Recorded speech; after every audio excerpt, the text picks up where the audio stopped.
heard. Free candy. There you go. Okay. Enticing everyone. I love it. Yeah, that's a lot of fun.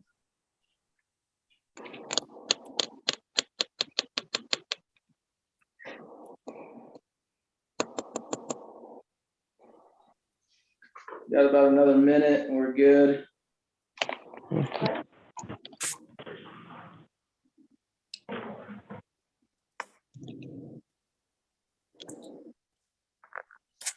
Good afternoon, Chair Smith. How are you? Good afternoon. Ooh, let's Happy go. December.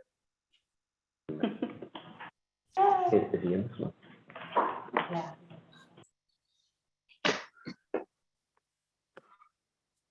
All right, it is 2 o'clock. I would like to call the Board and Budget and Finance Committee meeting to order. Thank you for joining us. Today is Wednesday, December 1st. As all of you know by now, please, before we begin, ensure you're in a quiet environment, no background noise. Please mute your device unless you are called upon. Will the clerk please read the special notice? On September 16, 2021, Governor Newsom signed Assembly Bill number 361 that amends and extends certain Brown Act requirements pertaining to telephonic conferencing of local government meetings through January 1, 2024. As such, RTA has opted to conduct the December 1, 2021 committee meeting via teleconference. Participants can participate via teleconference in each participant's own office, home area, which will not be made physically accessible to the public. Thank you so much. We're in 2 self-introductions for today's meeting. Will we be taking roll call? Will the clerk please take roll call now? City of Canyon Lake, Here. City of Beaumont, Here. City of Calamasa, Here. County of Riverside District 5, Here. City of Hemet, Here. City of Lake Elsinore, Here. City of Norco,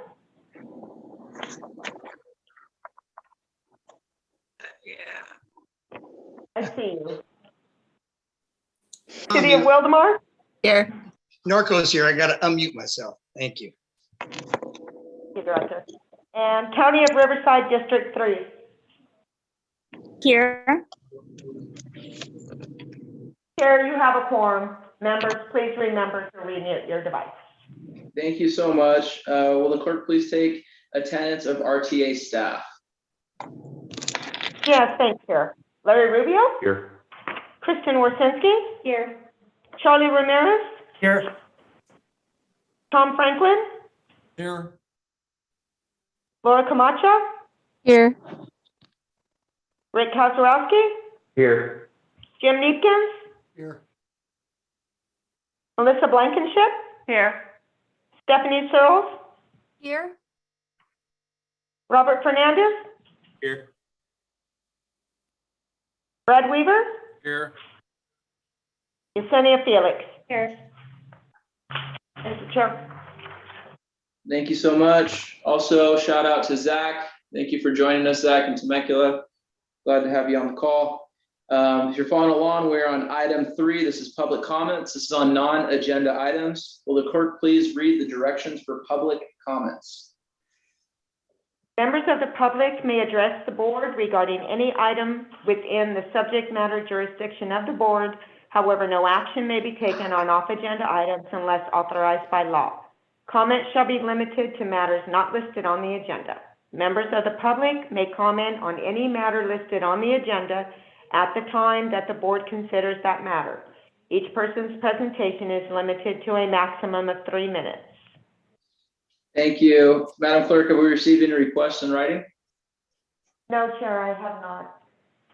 Is there anyone on the line that would like to make comments on items not listed on the agenda? Going once, going twice, hearing none. The public comment portion for items not listed on the agenda is now closed. Moving right along, we are now on item number 4. This is approval of the minutes for our last meeting, which was November 3rd, 2020. 1, this is for Budget and Finance Committee meeting. Does anyone have any comments?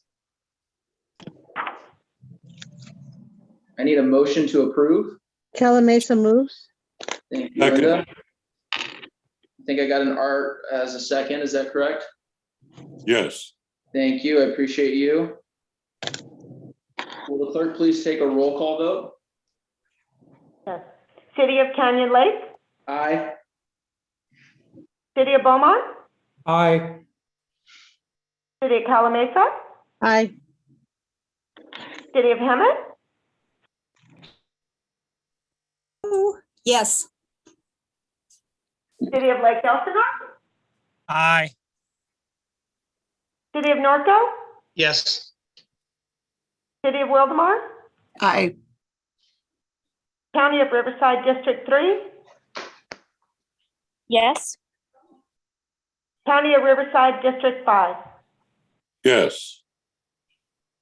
Chair, that is 9 yeas, unanimous. Perfect.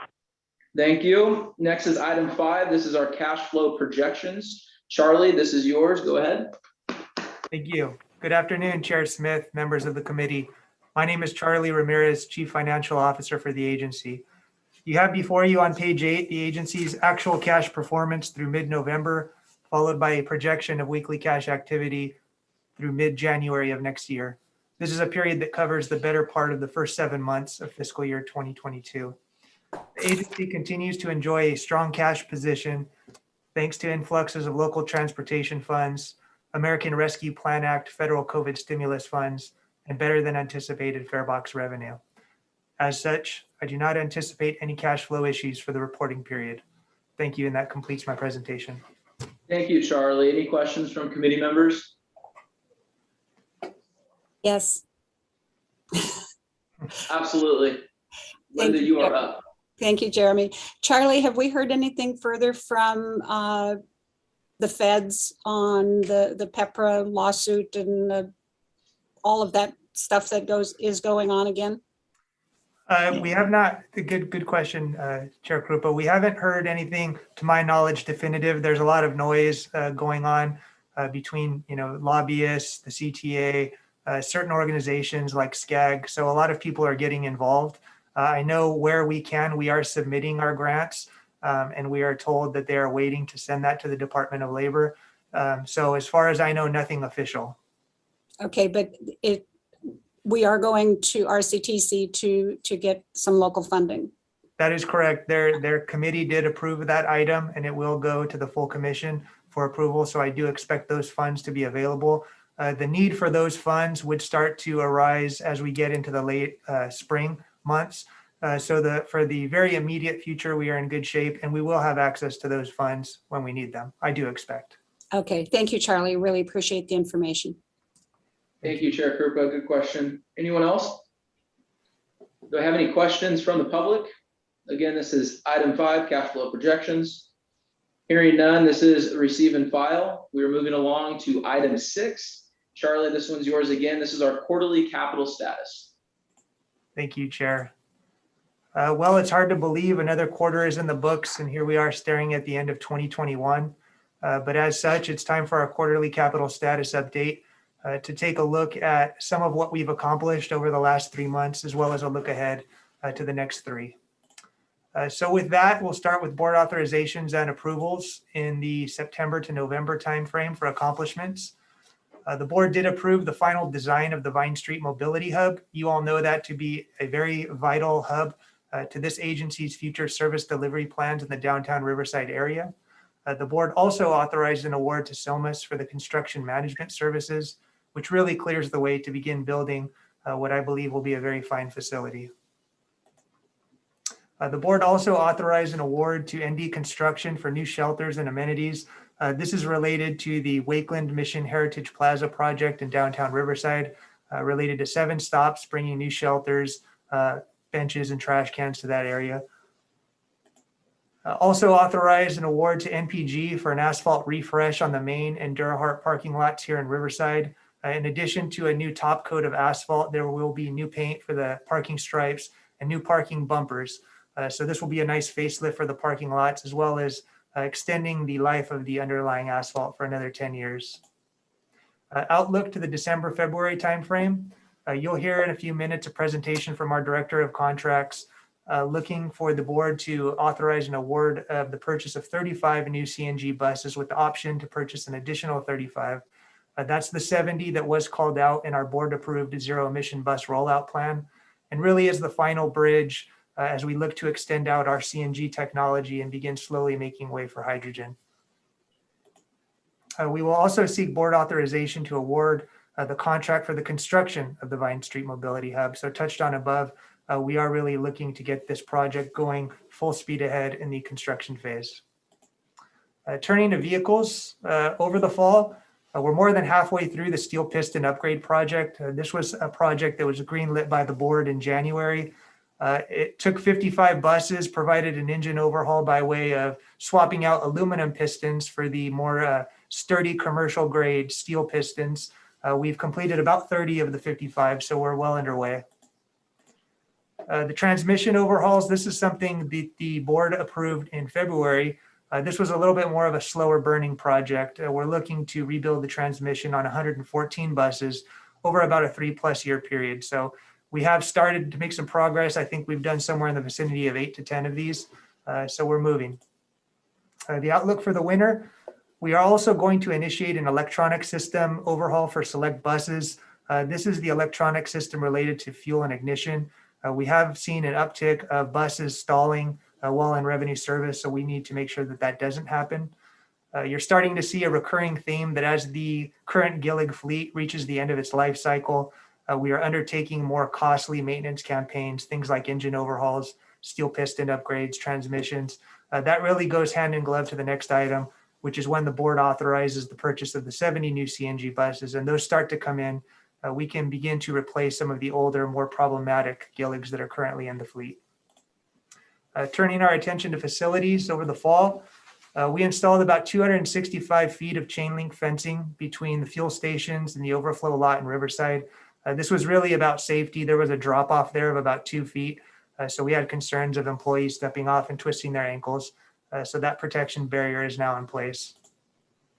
We touched on this last time. We issued the RFP to replace the RTA monument site sign out in front of RTA headquarters. The current concrete sign, it's a bit dated. It's probably been there for about 30+ years.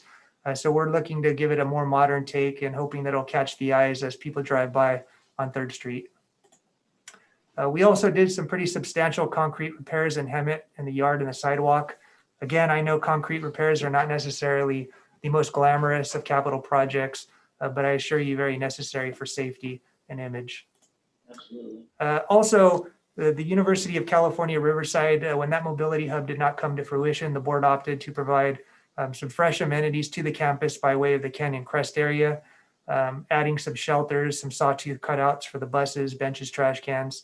Really looks great. This project is just about finalized and is expected to be operational with service this coming Sunday, December 5th. So that'll be great news for the UCR student riders. Outlook for the winter. We're going to do some concrete repairs here in the Riverside yard, just adjacent to the bus wash. That area does get a lot of water flow, so a lot of wear and tear there. Also, we are going to complete the epoxy floor replacement in the maintenance buildings. The Riverside portion of this project is complete. We just need to wrap up the Hemet site. A little bit of some delays due to some material issues with the vendors, but we are working through those. Also, we want to issue an IFB for the painting of the inside and the outside of the Riverside Hemet facilities. It's been about a decade since we did this. We want to put on some fresh paint and give the facilities a nice new look. And lastly, as mentioned earlier, a major undertaking for the agency. We will commence construction of the Vine Street Mobility Hub. Turning to information technology accomplishments in the September to November timeframe, we did commence the installation of the new network video recorder NVR system on the Gillig buses. This is really replacing the surveillance and security systems that came on board with the Gilligs about 10 years ago when we bought them. This project is really moving quickly. Will give us a better bird's eye view into what's going on our buses. Also kicked off the project to replace and expand the wireless local area network, or WLAN. This will be at Riverside and Hemet. It's been about 5 or 6 years since we exchanged the Wi-Fi infrastructure. So in addition to getting the best, latest and greatest technology, we will also have some additional access points to the further parts of our yard, which will allow us to communicate better with our buses. Also initiated an upgrade of the Corona Transit Center. This facility was built over 10 years ago. Currently, it did have a direct service line or DSL line for internet. So we are looking to put in some fiber optic lines, which should massively increase the speed here. Looking to the winter, we are looking to commence projects to replace the storage area network, or SAN. The SAN is really the hardware that houses all of the data that runs on the RTA servers. Some of the benefits to replacing the SAN is additional space, but more importantly, it will provide a much needed security boost. So the data will be better protected. And lastly, we also want to look to replace the facility video surveillance system. The facility video surveillance system has been piecemeal and sort of put together over the years as we've added new technology and new cameras. So what we currently have is a little bit of a hodgepodge of older and newer system. We really want to have and build one coherent cloud-based system that's going to allow us to have better access points and really keep our facilities and our assets safe. And that's all I have for you. That completes my presentation. Thank you so much, Charlie. Do I have any questions from committee members? No hands being raised. Wait, there we go. Mr. Mayor Pro Tem, Timothy, you're up. No, I didn't have a question. I'm sorry. No, it's all right. I'll just turn that into a wave. Do we have any questions from the public? All right, hearing none, this is just receive and file. We are moving on to item number 7. This is authorization to award a contract to purchase 35 low-floor 40-foot CNG buses for replacement with an option to purchase 35 additional buses. Melissa, the floor is yours. All right, thank you, Chair Smith. Good afternoon, members of the committee. My name is Melissa Blankenship, and I'm the Director of Contracts for the agency. The item before you is a request for authorization to award a contract to Gillig LLC for the purchase of 35 low-floor 40-foot CNG buses for replacement with an option to purchase 35 additional buses that will be used in the agency's fixed route services. The agency's fleet of 40-foot buses purchased in 2012 are nearing the end of their useful life as defined by the Federal Transit Administration of 12 years, 500,000 miles. These buses will have an excess of 500,000 miles by the time new replacement buses are delivered. This purchase of 70 buses is in accordance with the agency's zero-emission ZEB rollout plan that was approved by the board at their December 17, 2020 meeting. This will be the last contract issued for an order comprised of all CNG buses. The Innovative Clean Transit ICT regulation goes into effect in 2023, which will require the agency to purchase a minimum number of ZEBs during future procurement. In developing the technical specifications for this procurement, staff utilized the American Public Transportation Association standard bus procurement guidelines for 40-foot transit buses. These guidelines were developed with input from transit agencies, manufacturers, suppliers, and government liaisons, and represent a compilation of industry-adopted best practices for performance-based specifications. On June 21st, 2021, the agency issued Request for Proposals number 21-026. The RFP was publicly advertised in a newspaper of general circulation, and a notice was posted on the agency's website along with a copy of the RFP document. The agency also sent notices to the local chambers of commerce and cities that are members of the Joint Powers Agreement. On September 9th, 2021, the agency received proposals from the following 2 vendors: El Dorado National California and Gillig LLC. The agency also received 2 no-bid responses from Nova Bus and New Flyer of America. An evaluation committee representing staff from the Operations, Information Technology, Maintenance, and Purchasing departments evaluated the proposals in accordance with the criteria listed in the RFP: technical specifications, qualifications, delivery schedule, and completeness of response. Following the technical review, bus demonstrations were scheduled with both vendors. Each vendor was instructed to have a bus similar to what was specified in their proposal available for staff to review. This would enable staff to assess the vehicle's aesthetics, ergonomics, ease of maintenance, and other items that are difficult to assess from a review of written proposals alone.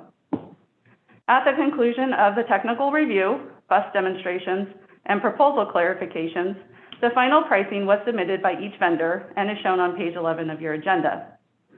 The costs include the base vehicle, optional equipment, special tools, employee training, parts manuals, spare parts, sales tax, delivery fees, and a 100% performance bond for the base quantities. After a thorough review of technical compliance, delivery schedule, qualifications, and cost, staff recommends awarding a contract to Gillig LLC, the highest technically ranked vendor, providing the best value to the agency. The Gillig bus seats up to 40 passengers. The bus meets American with Disabilities Act regulations and complies with the South Coast Air Quality Management District's Rule 1196, governing heavy-duty public transit vehicles. These vehicles operate on compressed natural gas fuel and are certified by the California Air Resources Board as meeting all applicable California and local Riverside County Transportation Commission emission regulations. Gillig has committed to meeting the agency's required delivery schedule. The pilot bus is expected to be delivered in January of 2023, and the remaining 34 buses will be delivered by April 15th of 2023. The vehicles will be manufactured in one continuous production run at the rate of approximately 5 vehicles per week. In addition to the proposed amount, staff also recommends the board authorize a 1% contingency of $223,241 to be utilized for technical changes, modifications, and/or upgrades that may be required prior to production. Such use would be subject to a future change order or amendment to the proposed contract if necessary. If approved by the board, the agreement will include options to purchase up to 35 additional buses. The options are exercisable at the agency's sole discretion, but must be exercised within 5 years of contract award. Pricing for the 35 options will be based on the above contract pricing, plus the producer price index for truck and bus bodies. Prior to exercising these options, staff will return to the board of directors for authorization. Sufficient funds to cover this request are included in the agency's board-approved capital budget. The funding profile is shown on page 12 of your agenda. Based on careful consideration of the above information, staff is recommending the committee approve and recommends this item to the full board of directors as follows. Authorize staff to award a contract to Gillig LLC to purchase 35 low-floor, 40-foot CNG buses for replacement in an amount of $22,324,132 with a 1% contingency of $223,241 for a total not to exceed amount of $22,547,373. This procurement includes an option to purchase an additional 35 buses over a 5-year period. Staff will return to the board for authorization should the agency move forward with the options. Chair, that completes my presentation. Thank you so much, Melissa. Any questions from committee members? Mr. Hoffman. Yeah, I'll raise my hand on this. I just have that. Those are pretty good bids. They were very close. I'm proud of the fact that the fact that these companies aren't going high and low made it more difficult for you, but those are good bids. Melissa, maybe you know or don't know, what do we do with the old buses? I mean, do we trade them in? Do we get any money for them? I'm just curious. What happens to them? Not that I want any, but I'm just saying, what do we do with them? I'm going to turn that over to Larry. Okay. Actually, Melissa, we decommission them in maintenance. We paint out all of our logos, and Melissa sends them to the auction where they're sold to the highest bidder. Okay, so we get a little bit of money back on them. We get very little money at most $5,000. Oh, okay. Well, it's enough. It's just enough to get rid of them. Okay. All right. I'm just curious. Thank you. Chair Krupa. Yes, thank you. And I'm not sure if my memory is clear on this.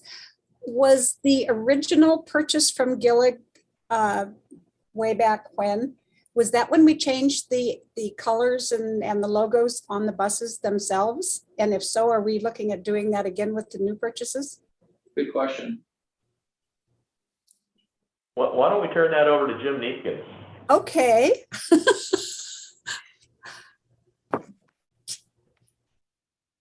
Yes. Good, I got it to work. Thank you, Chair Cooper, for that question. The answer is yes. When we did purchase the original order of Gilligs, we did have an option, if I recall correctly. We did change the logos, which include all of the buses. At this time, there is no intent to do that. I think, certainly if the board wants to direct us to do that, we can look at, but I think the current logos, the current branding has been well received. The customers are very familiar with it. I think it still represents us very well. I don't see a need to do that. So there is no intent, at least from staff point, to do that. Okay, I appreciate that because I seem to remember the different options that were presented to us at the time, and we had lively discussions over who liked what and why. But we finally settled on what we have, and what we have is awesome. I mean, it's very distinctive. You can't not know that it's RTA when you look at one of the buses, just because of the paint job and how it looks. So I don't have a problem with that. I was just wondering whether or not that had been an option that had come up during this process. So thank you for your answer. I appreciate it. Jim, I have a question, to kind of go off of what Linda was talking about. I think, Bridget, you might remember is either when Linda, when you started, Chair, or Bridget, when you were, but we had a discussion about putting American flags on the buses. I don't know if anyone remembers that or not. I think, Larry, maybe you came up with an idea of having, I don't know if it was Orange County that did it or something, but was that ever talked about or looked at, adding American flags to the buses? Or is that just a conversation that we had and we moved on? Sheriff Smith, are you talking about an American flag on each bus? Yeah, like painted. Yeah, painted on there. Okay, Jim, how many wrap buses do we have that are completely wrapped and look like the American flag? Currently, we have two. Two, that's what it was. Okay. I thought there was. We've actually been doing that since 9/11, after the attack on the Pentagon and the Twin Towers in New York. And you're right, we did somewhat take that idea from Orange County. They were the first to do it. Jim brought that with him when he came to RTA. And we've since had at least one and as many as two. I think at one time we had 3 wrap buses that we use in parades and special events. It dates back to 9/11, and we're real proud to have them in the fleet. Are we adding more, or are we just going to stick with what we have? We can do whatever the board wants us to do. Okay. Any other questions? Yes, Ray in Beaumont. I see your hand, your physical hand, not your digital I hand. know. I cannot, access on the raise hand in here. Quickly on this, the first 35 vehicles, we're gonna get. Did we have a designated route on this? A designated route? No, these buses will replace other buses. So they're just a replacement bus. Yeah, but do we have a specific routes? Like, in Hammett, how many would go to route 31 on our side? I'm just giving that example. And no, it'll be throughout the system. Okay. 35 will cover that first. Is that correct? Okay. That's correct. Very good. Thank you. Awesome. Any other questions? All right. Are there any questions? Let's see here. Has the clerk received any requests or comment on this item? No, Chair, I have not. Okie dokie. Is there anyone on the line that'd like to make a comment? All right, I'm looking for a motion. So moved. Beaumont second. Beaumont second, thank you. Madam Clerk, will you please take roll call vote? City of Canyon Lake, Aye. City of Beaumont, Aye. City of Calamasa, Aye. City of Hammett, Yes. City of Lake Elsinore, Aye. City of Northville, Yes. City of Wildemar, Aye. County of Riverside District 3, Yes. County of Riverside District 5. Yes. That is 9 yeas, unanimous, Chair. Thank you, Madam Clerk. Moving along, for those of you that are following, we are on item 8. This is authorization to award agreement number 21-038 to First Transit. This is for Americans with Disabilities Act, ADA, Dial a Ride, also known as DAR, Transportation and Call Center Services. Melissa, this is yours as well. Okay, thank you, Chair. The next item is a request for authorization to award agreement number 21-038 to First Transit Incorporated for Americans with Disabilities Act, ADA, Dial a Ride, also known as DAR, Transportation and Call Center Services. The agency operates complimentary paratransit services known as DAR, an advanced reservation-based origin to destination transportation service provided to individuals within 3/4 of a mile of local fixed route bus service. Currently, the agency provides 3 types of DAR services: ADA Intercity, Senior Disabled Local, and DAR Plus. ADA Intercity service is strictly for persons certified under the ADA and allows for travel between all cities within the 2,500 square mile service area. Senior Disabled services are for seniors age 65 and above and for anyone carrying an agency-issued disabled ID card. The Senior Disabled service operates local service only and is limited to travel within the city of origin of each trip. DAR Plus service provides service to qualified individuals who live in rural areas that do not have access to public transportation. This program extends the DAR service boundary around local fixed routes by an additional 2 miles to qualified applicants needing life-sustaining services. The program provides wheelchair-accessible service to seniors age 65 and older and to persons with disabilities for lifeline services such as doctor's appointments, dialysis and chemotherapy treatments, trips to the pharmacy, trips to the grocery store, and to the senior center to access hot meal service.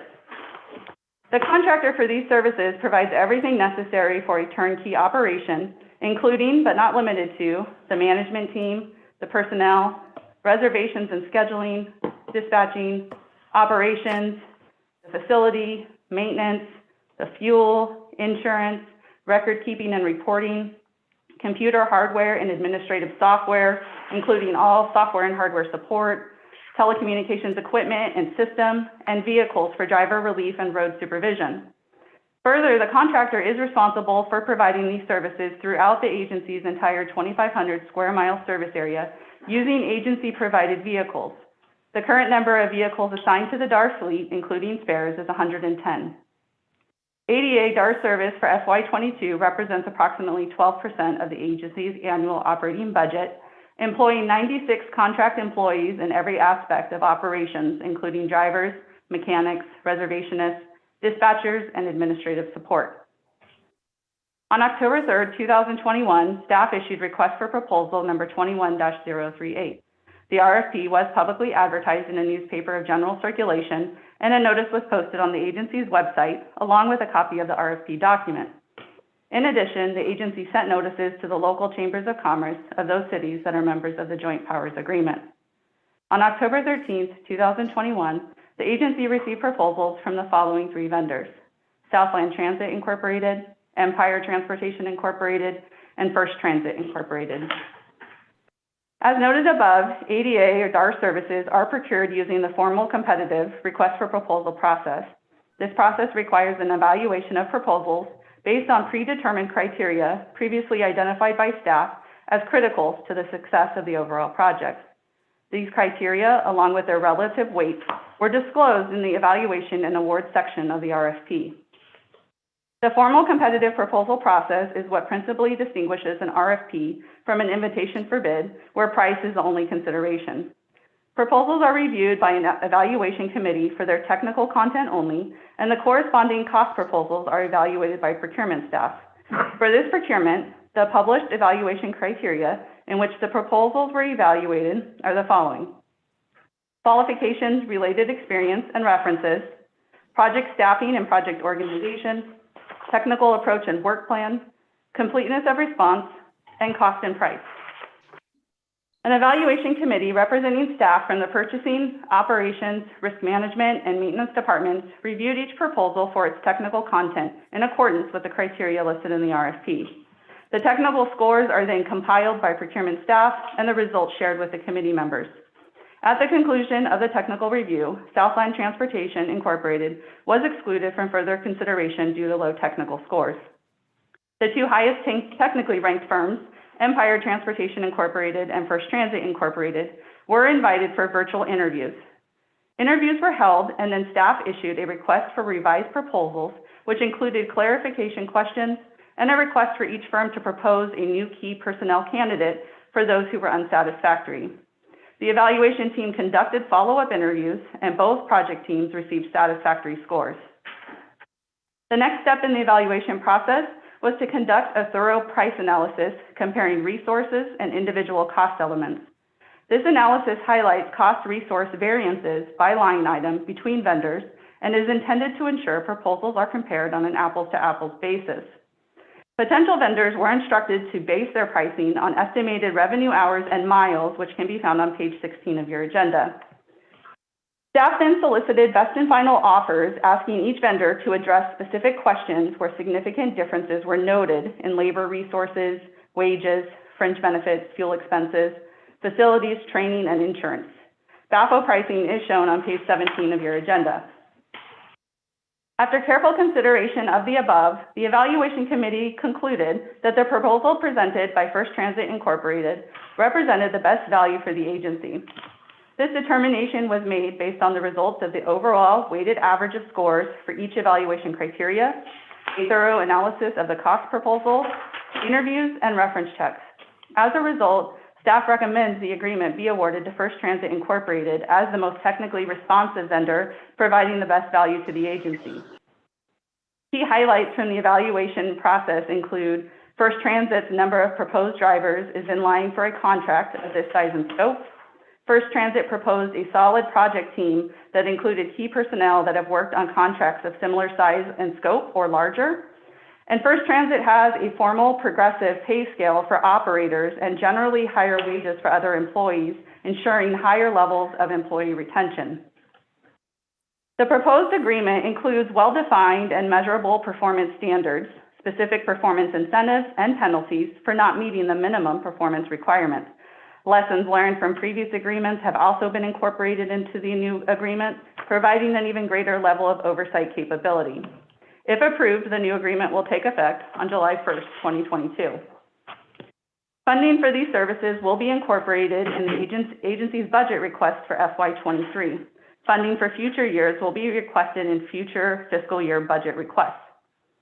Based on careful consideration of the above information, staff is recommending the committee approve and recommend this item to the full board of directors as follows. Authorize staff to award agreement number 21-038 to First Transit Incorporated for ADA dial-a-ride transportation and call center services in the amount of $83,063,686 with a 2% fuel contingency of $1,661,274 and $266,000 for potential incentives for a total not to exceed contract amount of $84,990,960. Chair, that completes my presentation.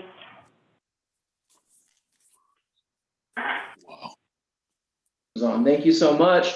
Any questions from committee members? Jeremy, I do. This is Ted from North. Absolutely, Ted. Go ahead. And I'm looking at the review. Have we had a contract with First Transit before? No. Okay, and then the other company, the other final. So these are new, correct? No, not everybody that bid. First Transit will be new for us. Southland and Empire, we work with them. Okay, the reason I'm asking is because to me, dial-a-ride and those transportation are very personal movement, more so than a bus, even though they do operate the smaller buses. And I just was curious on the customer service, if we've heard or read, and I'm sure your staff did this, I just, on any major personal complaints that were received or noted about their service in the past?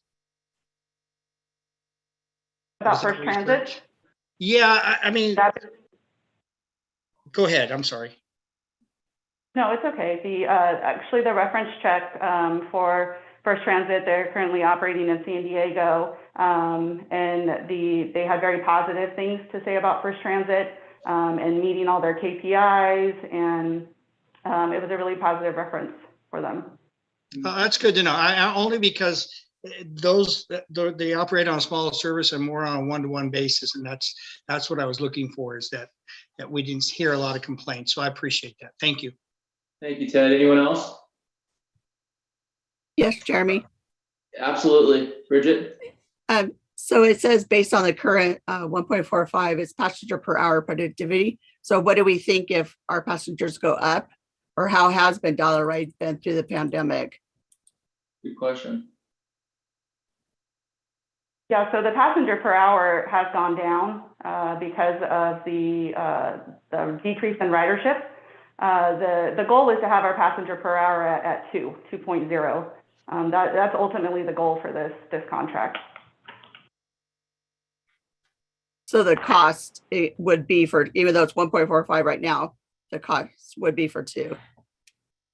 If we went up to 2. The cost is based on the 1.45. That was what we put in the scope of work, because that's currently what we're trending.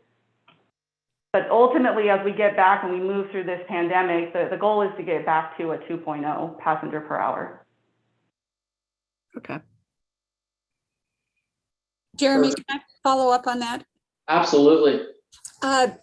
Yeah, thank you, Melissa. And thank you, Bridget, for that question. So if the passengers per hour increases, does that affect the dollar value of the contract? Yes. Yes, it will. So if more passengers, they're going to come back to us with an increase in this contract? Stephanie, would you like to jump in on that? I would, thank you. To everyone, good afternoon. Good afternoon, Chair and members of the committee. My name is Stephanie Searles. I am the Director of Operations. That was a great question, and in response to it, Melissa's correct in that 2.0 is still the standard. At 2.2 passengers per hour, that would activate the incentives. And ultimately, the goal here is the more passengers that we transport in a bus per hour, the lower cost would be. So as PPH, passengers per hour, increases, costs would in essence go down. I hope that answered your question. Yes, because I was thinking about the way my mind was going. It was like, okay, if it's more passengers per hour, are they going to be charging us more? But you're absolutely right. If there's more people on the bus, it reduces your cost. So I appreciate that. And thank you, Bridget, for bringing that up, because I hadn't even thought of that. I've one more question. Who are we currently with? Or who does dial-a-ride services now for us? We're currently with Southland. That's what I thought. Okay. All right. And I'm not going to make any comment on that at all. So thank you. Thank you, Chair Krupa. Anyone else? All right. Going once, going twice. All right, that's it. All right. Madam Clerk, have we received any requests to comment on this item? No, Chair, I have not. All righty. Is there anyone on the line that would like to make a comment on this item? For those of you following along, we're on item number 8. Hearing none, I do need a motion to approve. Calavasa moves or seconds. Can I just make one more comment on this before we the second? Absolutely. And this came from a conversation that I had with, I don't remember who it was. It was one of the drivers, and I don't remember whether it was 2 years ago, 3 years ago, or 4 years ago, whenever. But the comment from the dial-a-ride driver was that they wanted to make sure that their uniforms were as spiffy and fit as well as RTA's did, because currently whoever the provider was, he said our uniforms look sloppy compared to RTA. And they wanted to have the same good look, so to speak. And I want to make sure that that continues forward, because I think it's just as important with RTA or with Dial-A-Ride, because it's the face of RTA. Absolutely. That's it. Perfect. I have a motion on the floor from Calamasa. I need a second. Voldemar, second. Thank you. Madam Clerk, can we please take roll call vote on this? City of Canyon Lake, Aye. City of Beaumont, Aye. City of Calamasa, Yes. City of Hemet, Yes. City of Lake Elsinore, Aye. City of Norco, Yes. City of Wildemar, Aye. County of Riverside District 3, Yes. County of Riverside District 5. yes, That would be 9 yeas, unanimous. Thank you so much. Moving right along is item 9, board member comments, one of my favorite things. Linda Krupa, we're going to start off with you in Hemet. Okay, well, I'm multitasking today because I've got a couple Zoom meetings, but also decorating the Rotary float to be in the Christmas parade Saturday evening at 5 o'clock. And we're taking a different tack this year because of just because of everything. And we're actually having council members ride on the Rotary float because I'm president of Rotary. So I'm throwing that one in there. And also bringing in the THE Center, the therapy handicapable equestrian group here in town. And the theme of ours were the caroling nights of Rotary, and we are working together to make a better community. So I've already told everybody we're going to win, and that's probably that's probably a big assumption on my part, but it doesn't hurt. Am I what? are you the judge? Oh no, I'm on the float. I'm going to be She's on the float. Is that at 5 o'clock, Linda? 5 o'clock Saturday evening. Yes. Years past, has it been during the day? We've always been in a morning parade before. Yeah, that's right. For those of you who haven't seen the Hemet parade, it is absolutely amazing what they do. Yes. And the Hemet PD does such a good job at Florida Avenue traffic and all the good stuff. So kudos to you. You guys are gonna have so much fun, especially with all the lights. We are, an RTA trolley with all the lights on is going to be a participant in the parade. So we're looking forward to being able to see those lights at night. So thank you, RTA, for that. I love it. Thank you, Chair Krupa. You're welcome. Ray and Beaumont, what do we got? Yeah, we will have a parade also this coming next week. I mean, on the 11th. You're all invited. And I'd like to say, Merry Christmas to everybody, and have a wonderful and blessed New Year, and especially healthy New Year next year. And looking forward to be part of this. Thank you, Jeremy. I love it. Thank you, Ray. Linda and Calamasa, anything good to report?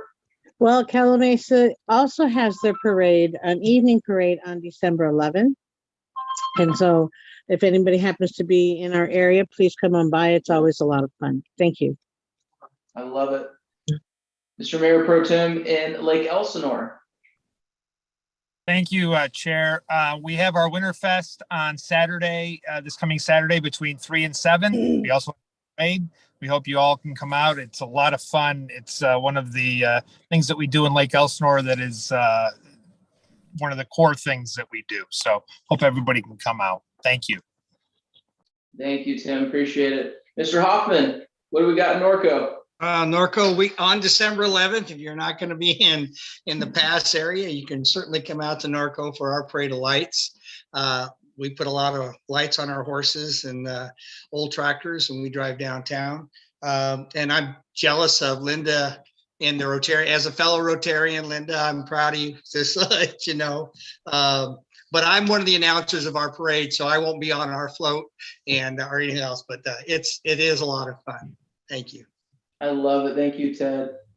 Bridget and Wildemar. So no parade, but we have breakfast with Santa. So the trolley will be joining us at Martin O'Brien Park on Saturday, December 11th from 8 to 11. A lot of things going on December 11th. You gotta love our county. And let's see here, District 3. Yes, ours or Temecula's is this December 3rd, and the RTA trolley will be at the Temecula Electric Light Parade. We're looking forward to that. And then I don't know if everyone can hear me with the mask on. My apologies. No, we can. But You're good. You're good. okay. The other thing I wanted to mention was, unfortunately, it has passed, but Idlewild had their tree lighting ceremony and it was wonderful. And if you'd like to see photos, they're on our social media page. It was a really great event and wonderful weather. So cool. District 5. Yes, a couple of things. This week on Friday and Saturday, I represent the state senator, Rosalisa Bogue, and I'm going to be playing Santa Claus for the Beaumont Cherry Valley Park and Rec District kids on Friday from 6 to 8 in the evening and on Saturday from 3 to 5 in the afternoon. And Saturday's another special day anyway. That's my birthday. I love it. So I wish everyone a happy holiday. I hope everybody had a good Thanksgiving and everyone's looking forward to a happy Christmas period of time. I love it. Our happy birthday. Looks like Happy you're old enough to birthday. drink now, so that's a good thing. As far as Canyon Lake, we too have an event this Saturday. We call it the Winter Wonderland. We bring the In-N-Out truck. We bring a bunch of pets and snow to our community, and we have tons of kids and just an amazing event. It's my favorite time of the year. So I hope everyone had a happy Thanksgiving and they cherish the time with their friends and family and loved ones. I hope everyone enjoys this month and has a very Merry Christmas and a happy holidays. Next is item 10 from our leader, Larry. You got anything for us, Mr. Rubio? Chairman Smith and members of the committee, yes, I do. A couple things. Thank you. During the meeting, during a couple of presentations, there was a lot of text messaging going along between staff and Chairman Smith to understand what the definition of the American flag was that Chairman Smith was looking for. And we got the direction now, Chairman Smith, and we'll be adding more of those buses to the fleet. Thank you. But staff here also really wants to put a smaller American flag on each one of the buses. Oh, absolutely. We take a lot of pride in our company and our country. And that's something that Kristen will probably be bringing back to the board in January. We have time before the buses are built, but we think it would be an added enhancement to all of our buses. And we will wrap more buses, Chairman. We'll get those done for you and in service. Quick announcement. RTA was awarded the WTS Women's Transportation Seminar Inland Empire Chapter 2021 Employer of the Year. And they will be receiving that award next year, but that had a lot to do with the diversity in our management group with women who sit in key management positions, and you've recently added another woman to a key management position. And it also had to do with the protocols we put in place to keep our employees safe during the height of COVID. I have this habit of saying when we were in COVID, obviously we're still in a pandemic and COVID, so we're real proud to receive that award. Chairman Smith, that concludes my announcements. I love it. Thank you so much. Appreciate you. That concludes, everyone. The next meeting for board budget and finance. Wow, can't believe I'm saying this, is going to be January 12th at 2 p.m. That means it's going to be in 2022. I can't believe this year's gone by so fast. Please note this. This is they're saying here that this is a later than normal. So note that on your calendar now if you have it. And I just want to say once again, Merry Christmas, everyone. We're so blessed to be part of RTA and all the successes that they continue to do even through a pandemic. So it's been an amazing year. All right, this concludes the meeting at 2:53 on December 1st, 2021. Thank you so much, everyone. Appreciate you participating. Good Yeah, Jeremy. night, everyone. Bye-bye.